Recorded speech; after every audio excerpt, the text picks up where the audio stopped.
Les gars, on est en train de marquer le point le plus critique de toute l'histoire de la crypto, je crois. Regardez cette ligne. Elle a fait office de support presque parfait depuis le début, en 2014, sur les altcoins, sur le BTC. En gros, quand cette charte monte, ça veut dire que les alts performent.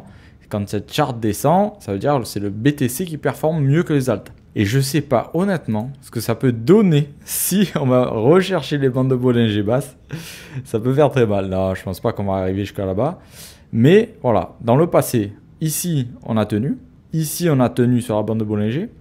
Et quand on a craqué, on a fait du moins 50% par rapport au BTC. Hein. Ça veut dire que le BTC, s'il descend, ça fait encore plus de pertes si on est sur les alts. Donc soit vous êtes des boss et vous achetez le bottom ici, cette mèche elle se fait ravaler parce que là on voit qu'elle est en train de transpercer. Hein. C'est dans 24 jours la clôture, donc il y a le temps de revenir en dessus. Et après de marquer un double bottom ici, tac, tac, tac, et ça repart. Mais bon, le momentum il est pas oufissime ici, quand même. Mais voilà, si on repart ici, ça veut dire que vous avez acheté le bottom sur toutes vos alts et vous êtes super content parce qu'il n'y aura pas de prix plus bas d'un moment.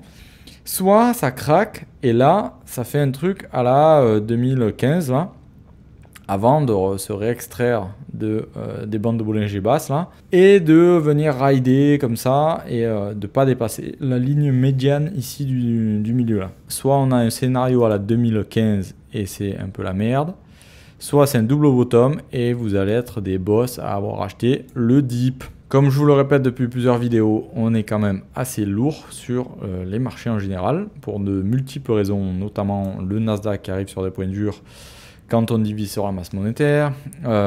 Aussi, signal pas très encourageant, c'est les gros bras qui se dégonflent un peu et ils s'exposent de moins en moins, là en tout cas au Bitcoin, sur cette charte. Donc c'est pas fameux, c'est pas très grave en soi, faut pas isoler cette charte de toutes les autres datas.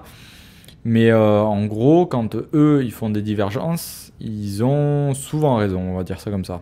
Sur BTC, on a toujours plus de liquidation au sud qu'au nord. Bon, c'est assez logique, me diriez-vous.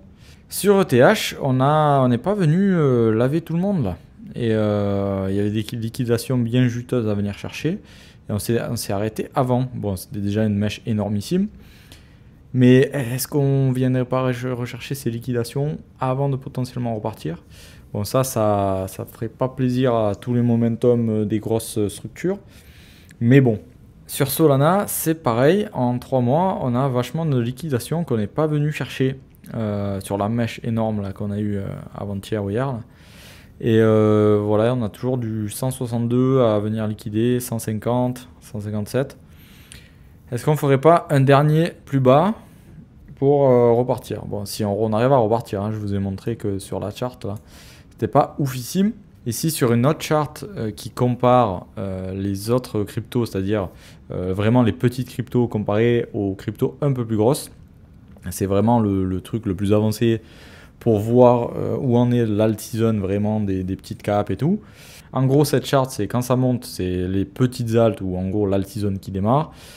Et quand ça descend, l'inverse, c'est-à-dire que soit on se tape un bear market, soit c'est Bitcoin qui est parti, soit les grosses capitalisations. Mais bon, c'est très lié. On voit que en bleu, quand on est passé en dessous là de la moyenne mobile ici au milieu, on n'était pas ouf. Une fois qu'on l'a passé, on est devenu très puissant jusqu'à se faire des divergences ici.